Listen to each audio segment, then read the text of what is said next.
Muy buenas noches, compañeras y compañeros. Bienvenidos a su espacio consultorio laboral. Es un espacio pensado por la Secretaría de Defensa Legal de CGTP y que sale con el apoyo de la Secretaría de Prensa CGTP.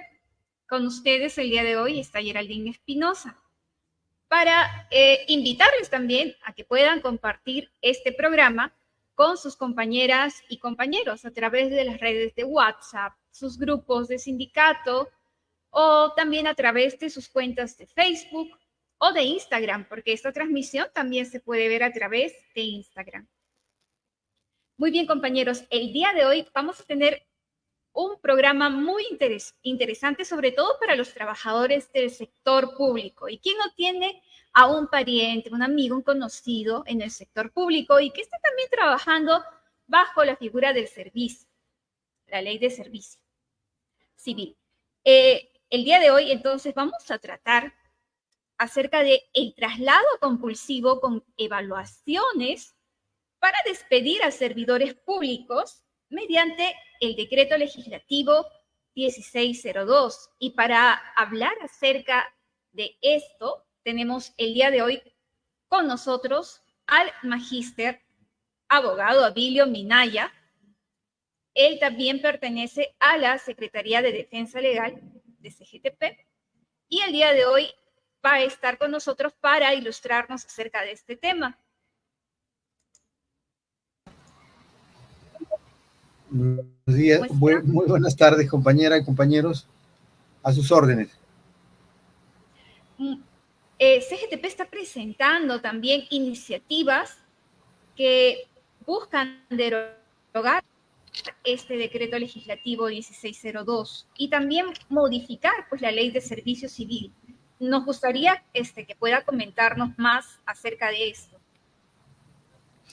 Bueno, esta es una vieja historia que inicia el tema de la reforma del servicio civil, como ustedes bien saben, es la reforma de cómo es que los trabajadores públicos se encargan de brindar servicios a la población, que es una de las funciones del Estado.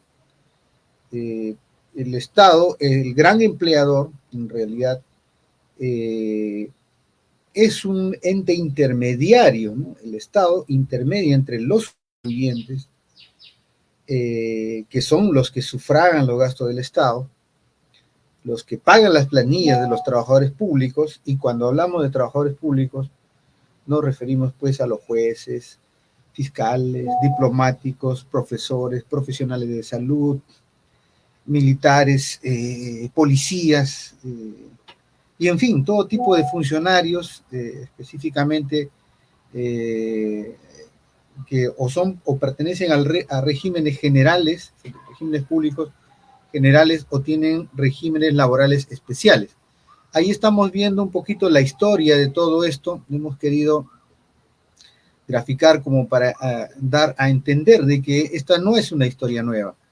Siempre que hay necesidad de los sucesivos gobiernos de buscar responsables por problemas de corrupción, problemas de democracia, problemas de procedimientos innecesarios y hasta inútiles, siempre se tira una mirada hacia los trabajadores públicos, ¿no? Los trabajadores públicos, en términos generales, lo que hacemos es básicamente ejecutar, cumplir órdenes y hacerlo dentro de los procedimientos y los marcos, los cauces regulados.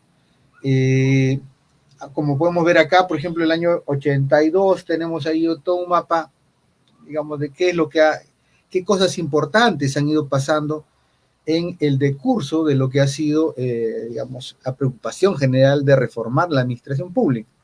Es decir, el aparato público, cómo se relaciona con la sociedad para llevarle servicios, ¿no? Y si pudiéramos avanzar, para no hacer largo, digamos, o demasiado aburrido, veamos aquí, por ejemplo, una de las grandes pautas del año 2013 es, pues, la ley de servicio civil, ¿no?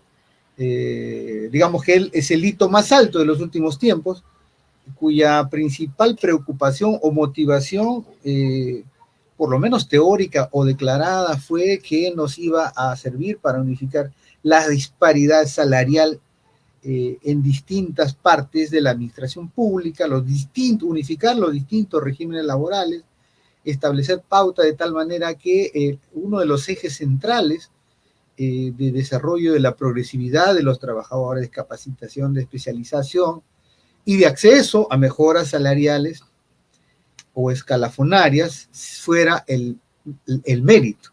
¿El mérito a qué? El mérito a inclinarse ante el jefe de turno, no, el mérito en poder llevar con mayor eficiencia y eficacia los servicios a los que la población está esperando y tiene derecho a acceder en distintos niveles, salud, educación, justicia, tributación, aduanas y un largo sinfín de servicios que brinda el Estado. Bueno, la Ley de Servicio Civil se emitió justamente con la idea de suprimir todos los otros regímenes y unificarlos en uno solo, incluido la posibilidad de que los trabajadores que venían de los famosos SNP, servicios no personales, que después se transformaron, se produjeron en un marco legal específico, el 1057, los trabajadores CAS, también fueran incorporados a la planilla del Estado, ¿no? Porque se le venía pagando con unas partidas muy diferentes que no les permiten tener o anticipar una jubilación ordenada después de los años de servicio en su tiempo de vida más útil. Esa era la idea, no era la idea reducir o recortar y despedir. Sin embargo, por lo menos el objetivo declarado contrastó con varias cosas que esa misma ley y después el reglamento que acá vemos también se emitió casi un año después, un mesecito antes, traía como negativos, como digamos gotitas de veneno en un vaso cristalino puro que fueron las intenciones iniciales. ¿Cuáles fueron esas gotitas de veneno? Primero, lo que después está relanzando la 1602, que para que usted ingrese al régimen tiene que abandonar su régimen anterior.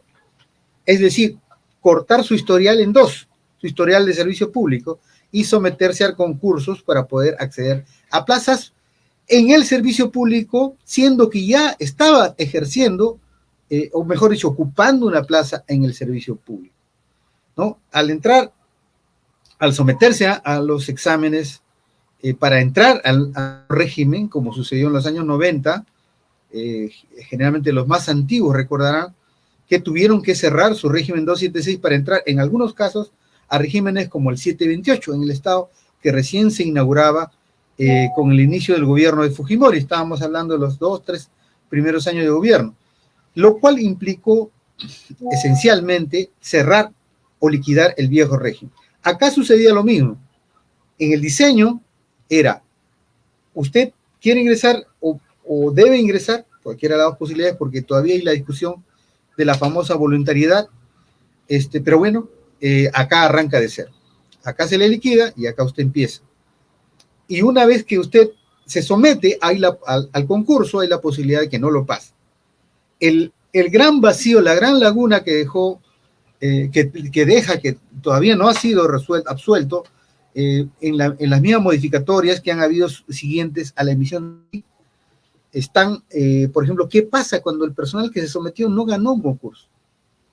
Parece que la 1602 se dio cuenta y está asomando algún remedio, alguna cura, digamos, frente a esa disyuntiva. ¿Qué pasa si yo me someto y quiero pasar al nuevo régimen y sin embargo, como voy a concursar, hay la posibilidad de que gane y si no lo gane?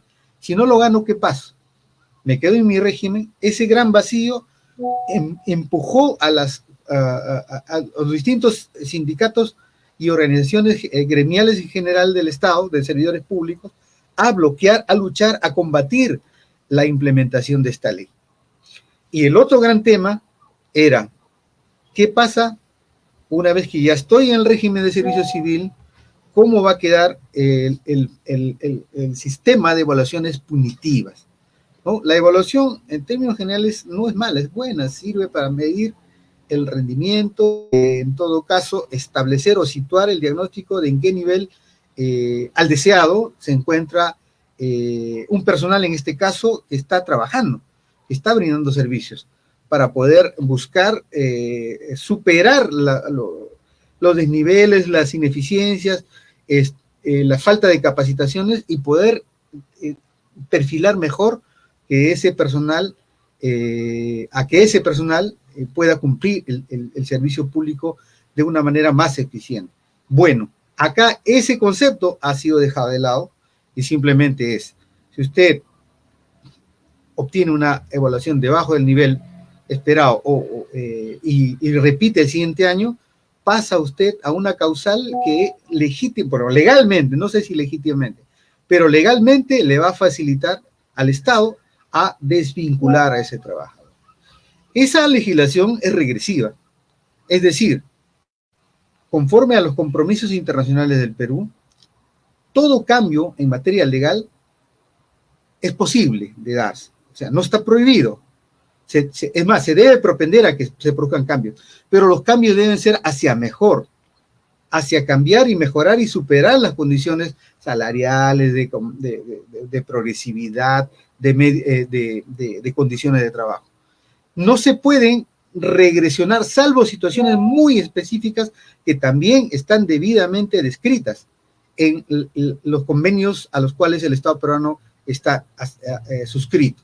Y esos no se dan en esta circunstancia, porque tendría que estar en situaciones similares a una gran calamidad natural o producto de la acción humana, como la guerra, como incendios, como terremotos, en fin, como un declive notorio de la economía de una sociedad y por determinados tiempos, lo cual no se presenta aquí. Por lo tanto, el hecho de buscar despedir a trabajadores públicos es simple y llanamente injustificado y debe ser completamente borrado y derogado este diseño, digamos, este diseño por el cual lo han combatido, como repito, las organizaciones sindicales desde el año 2013 que se emitió. La ley solamente ha arrojado, no sé si podemos irnos al último cuadro de esta diapositiva para poder graficar bien, solamente ha podido, a ver, acá yo tengo, para el régimen de servicio civil, o sea, el régimen de 30.057, según el cuadro, la estadística oficial, la última estadística oficial publicada por el Ministerio de Trabajo, solamente existían 2.023 personas. 2.023 personas, en la última, por favor, en la página donde estamos, 44, ahí se ve la estadística que es una publicación del Estado peruano, eso no es una creación mía, es simplemente que la estoy citando para graficar el hecho del fracaso aquí, allí. En esta línea amarilla, donde dice Público General, Servicio Civil, Ley 30.057, es el régimen que trae la Ley de Servicio Civil. Y vean ustedes que el año 2021, ustedes me dirán, pero compañero, estamos 2024, por lo menos debe usted utilizar el 2023. Lo que pasa es que el 2023 no está publicado. Quizá existe en algún lugar, pero esta es la estadística que puedo citar, que cualquiera puede acudir rebuscando un poquito en las páginas del Ministerio de Trabajo. Y fíjense ustedes cuántos a esa misma periodo habían como contratos CAS, 377.000 trabajadores, en comparación a los 192.728 y 257.000 del 26, que es el régimen de servidores públicos más antiguo, ¿no? Después vino la 728 y relativamente recientemente, el régimen CAS. Entre todos hacen la friolera de cerca de alrededor de 800.000 trabajadores públicos de los tres regímenes generales. Entonces, en la última publicación, no sé si podemos ir a la página 26 o 31 de esta diapositiva. Allí 31, una más, por favor, más adelante. Ajá. Aquí tenemos la resolución de presidencia ejecutiva. Hay una fórmula 16002, que es el relanzamiento de dos mecanismos. Un mecanismo que ya es conocido, que son las evaluaciones punitivas, que acabamos de describir, o sea, evaluaciones para despedir. Eso es la evaluación punitiva. No es evaluación para mejorar el trabajo y hacer que el servidor mejore su performance. No, te doy 2 años y en 2 años no has cambiado nada, según mis criterios, que tampoco ofrecen ninguna garantía de objetividad. Bueno, te vas. Te vas. ¿No? Así es el diseño, es la legalidad vigente, que no ha sido derogada, que está pisoteando derechos fundamentales. Bueno, en esa 1602 que se emitió casi a fines del año pasado, en diciembre del año pasado, la 16 del decreto legislativo, que utiliza y hace uso y abuso de las facultades legislativas que le da el Congreso para poder normar sobre temas de meritocracia. Bueno, en vez de rebuscar algunas de esas gotas de veneno de la Ley de Servicio Civil para poder superarlas, lo que hace es profundizar una de esas cosas que son abyectas y altamente nocivas, no solamente para los servidores públicos, sino para el mismo Estado, porque el Estado lo que tiene que procurar es dar un ambiente de trabajo positivo, de tal manera que la productividad, la eficiencia, la eficacia fluyan, y no estar contaminada con elementos que generen más bien un pésimo clima laboral. Entonces, según la 1602, ¿desde cuándo empezamos o a quiénes alcanzarían las evaluaciones punitivas? Acá lo dice la conclusión del informe técnico 1882 del año 2023, que ha sido recogido, ratificado como vinculante por la resolución de Presidencia Ejecutiva Servi 235. Dice que es para cualquier régimen, no establece distinción, no dice que es para los trabajadores CAS, dice para todos los regímenes, es más, los enumera, los ejemplifica. Dice, tanto para la 30057 como para la 276, 728 y 1057. Es decir, los regímenes generales. A todos ellos les alcanza las evaluaciones, el sistema de evaluación que contiene el elemento de las evaluaciones punitivas. El numeral 5,2 de este informe técnico señala qué pasa cuando un personal es calificado como personal de ineficiencia comprobada o personal desaprobado, que también puede variar la nomenclatura, pero no el sentido que está previsto en este conjunto de normas. Empezando por la 1025, que es anterior a la Ley de Servicio Civil, que lo recoge la Ley de Servicio Civil y lo recoge su reglamento. Dice, podríamos avanzar, el que sigue, por favor, la siguiente diapositiva. Dice, la consecuencia de la desvinculación, no sé qué pasó, se chancó acá. A ver, vamos a ver. 1057. Ajá. El 5 dice, las consecuencias de haber obtenido la calificación de personal de ineficiencia comprobado, personal desaprobado, previsto en en todo el marco legal citado, son de aplicación a las personas que laboran en las entidades públicas bajo cualquier régimen laboral. Solo que parece que se ha montado con el título, pero eso es lo que dice. O sea, sea que estés en cualquier régimen, a partir del 2024 es el primer año de evaluación. Si repites la calificación de desaprobado, por una segunda vez pasas a ser personal de ineficiencia comprobada, por lo tanto la consecuencia es la desvinculación. La desvinculación, así de simple, ¿no? A la medida digamos, de lo peor del siglo anterior que ya acabó, ¿no? No se busca procurar ver cuáles son las dificultades concretas que está atravesando el servidor, sino a rajatabla, chao, te fuiste. Y es aplicable a todos los regímenes, bajo cualquier régimen laboral, a partir del siguiente ciclo de gestión del regimiento 2024. Es decir, a partir del próximo periodo. Cuando hablan del próximo periodo, tenemos que tener muy en cuenta que este es un informe del año 2023. Por lo tanto, cuando hablan del próximo periodo, están hablando del 2024. Y más el 2025, el 2026. Si no se modifican estas normas o no se derogan, van a significar la despedida de un sinnúmero de servidores públicos por la aplicación de una legislación regresiva. Bueno, yo lo dejaría ahí para por ahí dar paso a alguna interrogante en específico.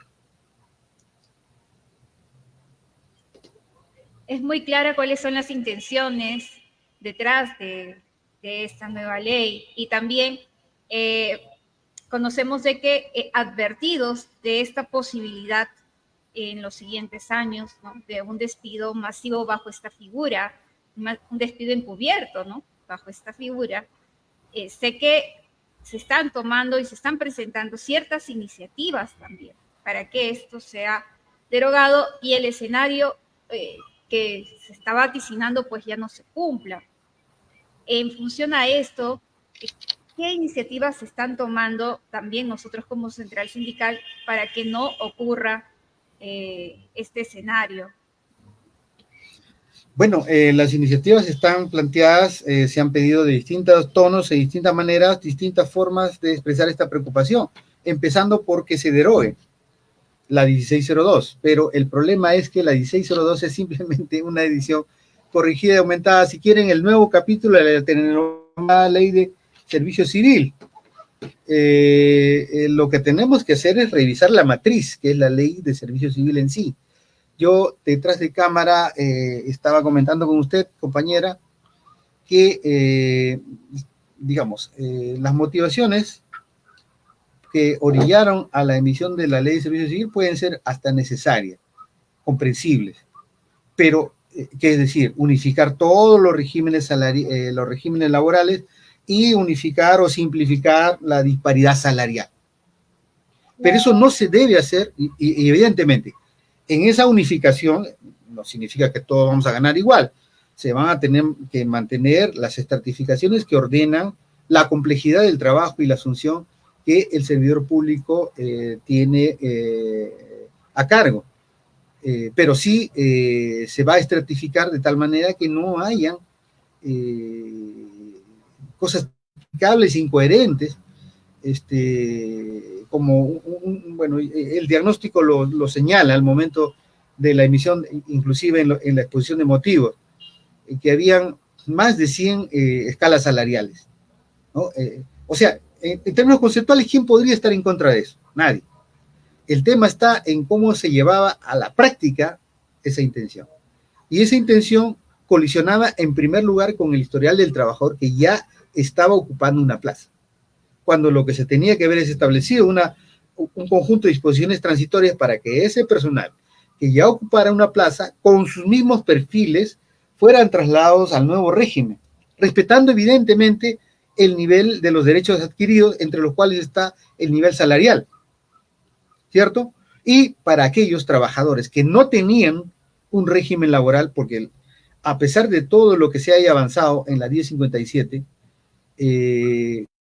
ellos no pueden hacer carrera y no se les paga actualmente, digamos, sus salarios, sus remuneraciones, con dineros que puedan ser pensionables o con partidas que puedan resultar en una pensión para cuando ya dejen su vida laboral, se agote su tiempo de vida laboral, su vida activa, digamos, económicamente. Ya, entonces, esos trabajadores entrarían al nuevo régimen, ¿no? Cubriendo plazas, en fin, y todo eso se iba a encargar el cuadro de puestos de la entidad, que iba a asimilar las funciones del cuadro de asignación de personal y los presupuestos analíticos de personal. Aquí dicho de paso que están congelados y solamente se le permiten emitir documentos provisionales por servir, ¿no? Porque la idea es que conforme, no sé si lo podemos poner acá en la página 19 o 26, ajá, acá. Vean ustedes, la ley, la 1602 ha dado 180 días calendarios. ¿Para qué? Para que existan ya el instrumento técnico del nuevo mapeo de lo que antes era plaza, que ahora se llamará puesto. Una vez que usted tiene todo ese mapeo, ahí vienen los concursos para poder cubrir justamente esos puestos que antes se llamaban plaza, ¿no? Entonces, para eso se quiere hacer en este lapso cortísimo, bueno, un poco más de 6 meses, al 20 de julio, para las entidades públicas que no cuentan con servidores de regímenes especiales. Es decir, que son 276, 728 y 1057 puro.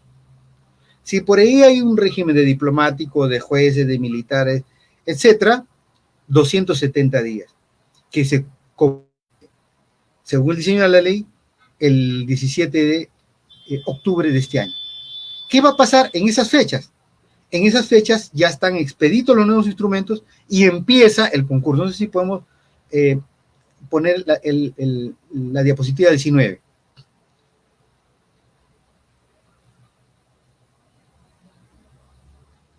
Ahí, por favor. Vean, aquí tenemos el modelo vigente del tránsito, lo que nosotros llamamos tránsito compulsivo, es decir, lo que no has podido hacer en estos 10 años desde su emisión, ¿no? Que vamos a cumplir 10 años en julio, el 4 de julio me acuerdo bien porque coincide con la fiesta patria de Estados Unidos. Ahora lo quieres hacer en ese escaso tiempo, un poquito más de medio año. Toda esta etapa, ¿no? Empieza con la fase 1, ¿no? La fase 1, que es, finalmente, que implica la etapa 1, el análisis situacional, la propuesta de reorganización de la estructura de los recursos humanos y la valorización de puestos, tienen que rematar. Ese es el primer, no está aquí, pero porque el título nos impide, digamos, visualizar, pero debajo de lo que no se puede ver a las pantallas está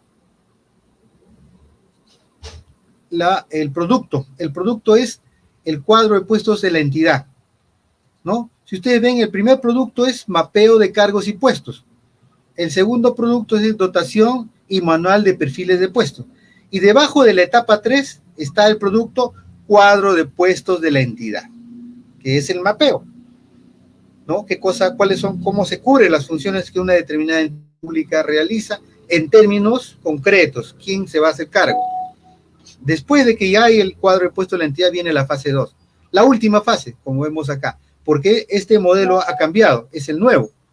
No es más simple que el anterior, que tenía mayor complejidad. Acá en concreto es, después de que ya usted tuvo después de la etapa 3, pasa al tránsito de los servidores al régimen de servicio civil. Quiere decir que su entidad ya está en el régimen de servicio civil. A esas fechas, a las fechas que hemos visto, el 20 de julio y en el mes de octubre. Y ahí lo único que queda es que los servidores pasen al régimen de servicio civil. Por concurso, de acuerdo a la disponibilidad, los traslados se producen y serán abiertos. Y ahí está el gran reto que la CGTP está proponiendo, que es que los servidores que llevan actualmente una plaza simplemente migren, sin menoscabo de los niveles salariales de su historial y de sus derechos humanos y laborales actualmente vigentes. Y eso incluye a los trabajadores que hoy pertenecen al régimen 1057 o CAS. Deben migrar directamente porque ya están ocupando una plaza en el servicio público. Deben pasar directamente. Y esa propuesta la está elaborando, la está proponiendo a través de la bancada parlamentaria de Perú Libre, nuestra CGTP, a través de su Departamento de Defensa. Entonces, hay otras propuestas mucho más, no sé cómo calificarlas, simplemente no entran al análisis, a la disección para rescatar algunos avances que el mismo gobierno va sacando en el camino, ¿no? A fin de quedarse con lo que es correcto y desechar, modificar o derogar lo que no lo es, perjudica a los trabajadores, de tal manera que se pueda seguir avanzando, porque esto es un proceso progresivo. Lo que no se debe permitir es de ninguna manera que estos cambios impliquen vulneraciones a derechos fundamentales de los trabajadores. En estas horas debemos tener noticias ya de la numeración de un proyecto que permite, primero, derogar la 1602, derogar algunos artículos de la 1602, específicamente la que obliga a estos traslados compulsivos en un poco más de 6 meses y aquellas que no respetan los derechos laborales fundamentales de los trabajadores que ya vienen ocupando una plaza en la administración pública, en el Estado.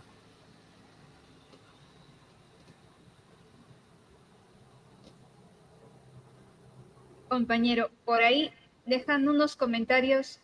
Hay cierta, podríamos decir que no es muy de los favoritos este régimen de la ley Servir. Por eso hay un compañero que pone Servir debería desaparecer. Bien dicen de que esta ley lo que busca es unificar, porque se necesita tener una unificación, ¿no? Son demasiadas, demasiada es la diferencia de cómo ganan sueldos dentro del Estado. Así es. Mayormente los reclamos de los trabajadores siempre tiende a eso, ¿no? Tengo realizando tanto tiempo esta labor y sin embargo mi compañero que hace lo mismo que yo percibe un sueldo superior al que yo estoy recibiendo. Es que hay demasiada disparidad en esto. Se necesita pues regular. ¿Qué es lo que modificarían dentro del servicio civil o debería fomentar, modificar para que esta ley de servicio civil sea pues más llamativa para los trabajadores, digamos un trabajador casa, al que están llamando a la ley Servir, bueno, quizás no le queda de otra que ir, pero ¿qué haría que el trabajador vaya más tranquilo para saber de que no va a perder de lo que ya ha ganado estando bajo el régimen CAS?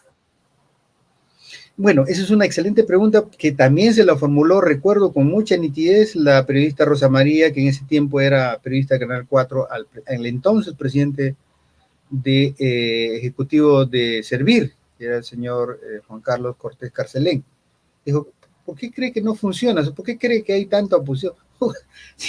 Tanta oposición porque no hay garantías, primero, de que el trabajador vaya a poder migrar, porque se está dando el filtro de los concursos. Si hay concursos, hay la posibilidad de que ganes o que no. ¿Qué pasa si no ganas? No está definido en la ley. Eso es un mecanismo peligrosísimo. Se puede decir de mil maneras que no va a haber despidos masivos, se puede decir, pero echa la ley, echa la trampa. Si ese dispositivo ya está, hay que cerrar ese, por ejemplo, eso se tiene que definir.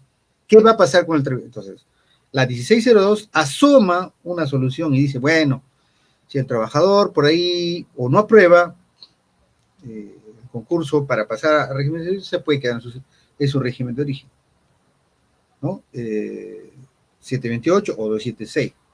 Asoma, aunque no es contundente ni es irrebatible, digamos, esa, pero asoma, ¿no? Por lo menos trata. Entonces, lo que tenemos que hacer es terminar de empujar y que lo diga en una modificatoria, ¿no?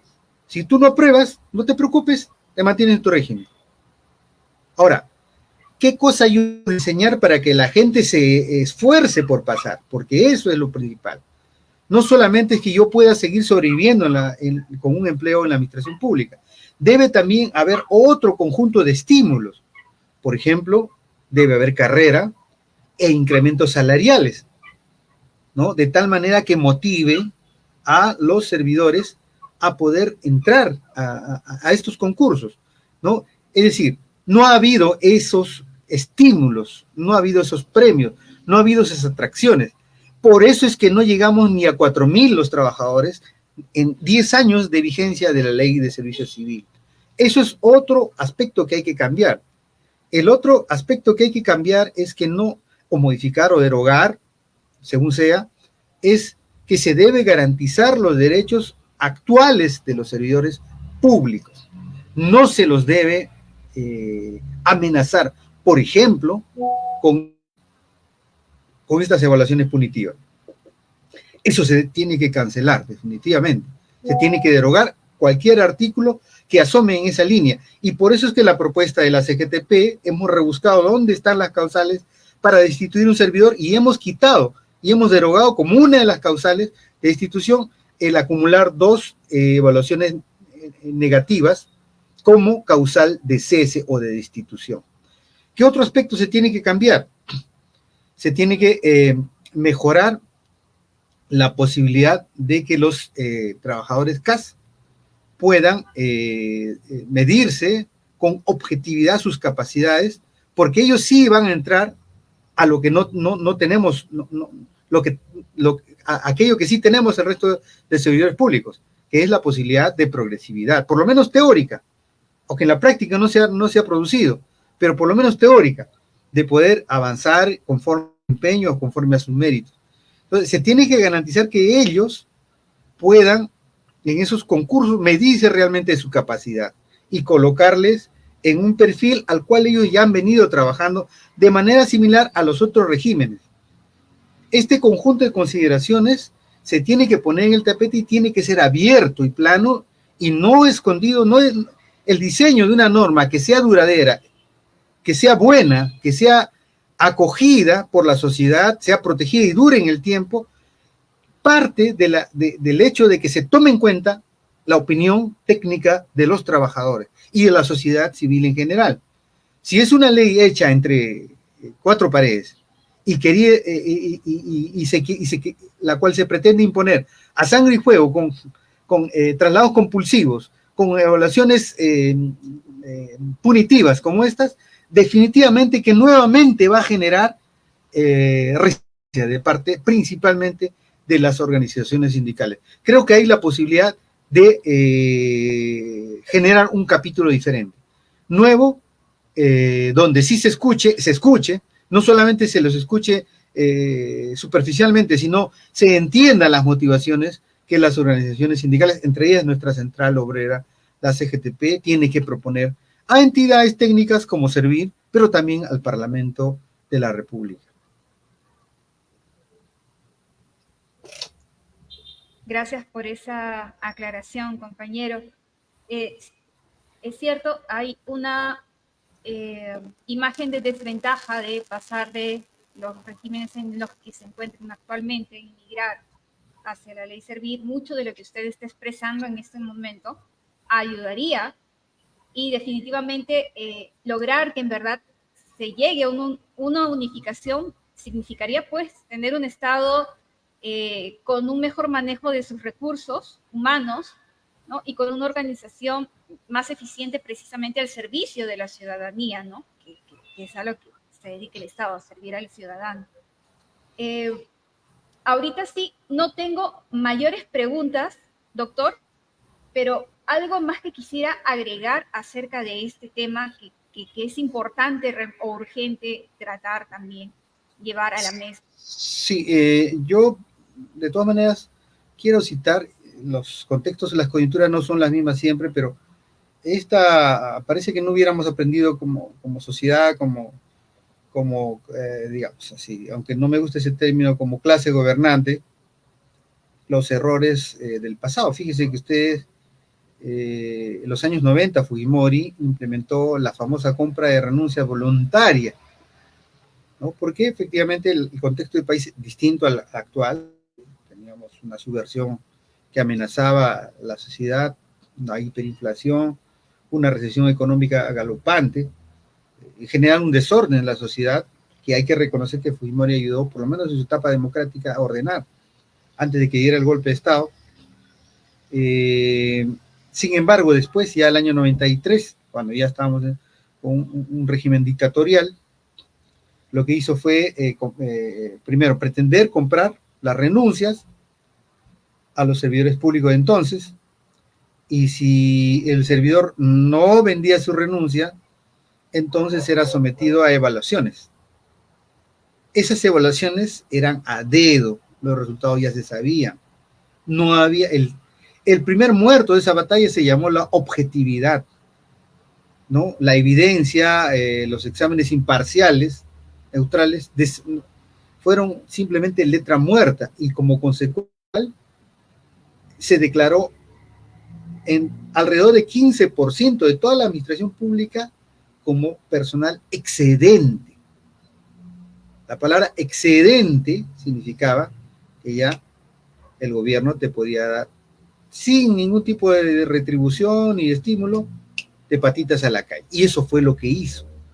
Despachó a la calle a más de 300.000 servidores públicos, los cuales, porque la paciencia de alguna manera andina la tenemos, años después han ido progresiva y paulatinamente reincorporando.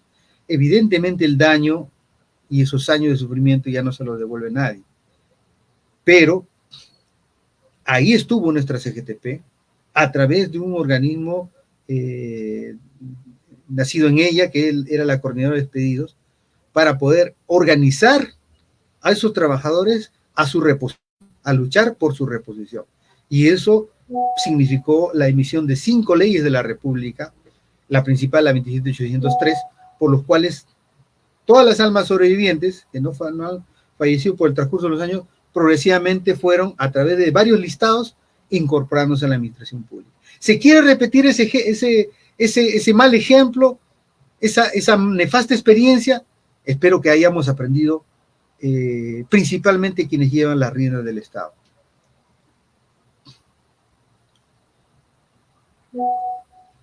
Así es, compañero, quien no recuerda su historia está condenado a repetirla. Es muy cierto. Una pregunta dejó Luis Antonio Huerta Llamosas. Él dice, soy trabajador CAS, llevo 10 años y quisiera saber si me conviene pasar al servicio civil.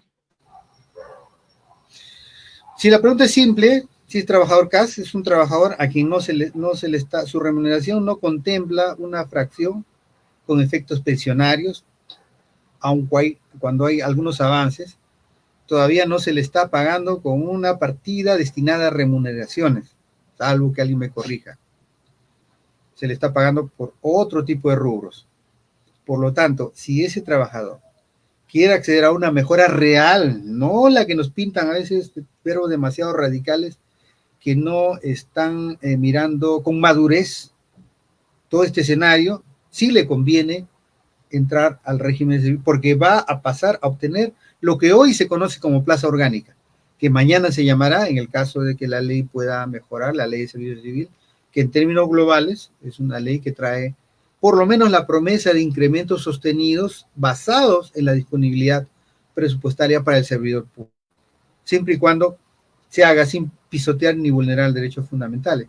Entonces, ese trabajador va a tener la posibilidad de eso, tendría la posibilidad de eso. Evidentemente eso no nos van a regalar, tenemos que seguir movilizados, y la base de la movilización es la información para poder tener conciencia real de nuestras posibilidades en este contexto de lucha. Gracias por la respuesta, compañero. Y bueno, ahorita sí, no tengo mayores preguntas, compañero.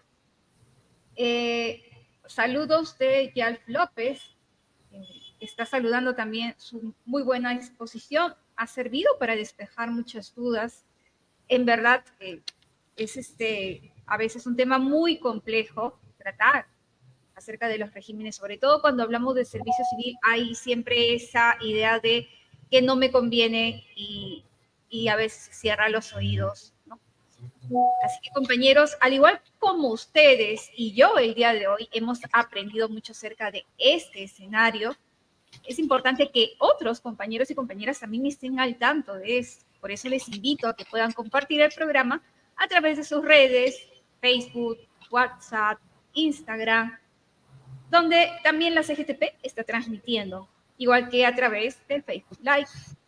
Igual, si ven este video ya terminado el programa, pueden igual dejar sus comentarios y si en algún momento el doctor puede llegar a leerlos, les puede contestar o también puede ser resuelta en un siguiente programa.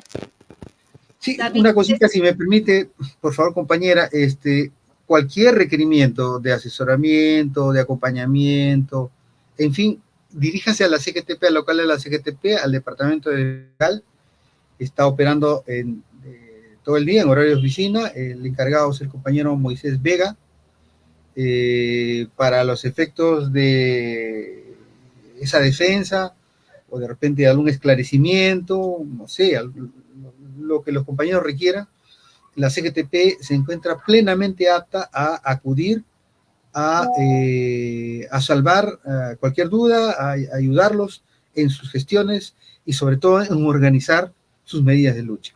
Estamos plenamente abiertos y expectantes a ello. Y si fuera por ahí necesario, bueno, me pueden escribir al 999-890-304, que gustosos les atenderé en este contexto, ¿no? En este contexto. Muchas gracias por esa disponibilidad, compañero. Igual le dejo los saludos también de David Delgado, quien nos está mirando desde San Ignacio, Cajamarca. Muchísimas gracias por habernos acompañado el día de hoy. Espero que podamos tenerlo también para hablar acerca de otros temas importantes, tratar que sean del sector público. Y bueno, espero que también podamos contar con mayor tiempo para poder hablar acerca de esto. Me están diciendo si puede volver a dictar el número para la consulta, doctor. Bueno, es el 999-890-304. Si no les contesto, por favor, porque hay mucho spam ahora, no contesto así nomás. Pero si escriben y me dan sus señas, ya yo veo que son personas que sí requieren un apoyo solidario de parte nuestra, inmediatamente atenderé sus dudas, requerimientos. Listo, compañeros, ya saben, mensajes, porque llamadas, no a números desconocidos. Gracias por todo, compañeros. Muchísimas gracias, doctor Minaya, compañero Minaya. Un abrazo para todos, compañera. Muchas gracias por la entrevista. Un abrazo a todos, a toda su distinguida teleaudiencia. Gracias, compañero. Con nosotros será entonces hasta el próximo martes y hasta un nuevo programa. Muchas gracias por habernos acompañado. Buenas noches. Buenas noches, bendiciones.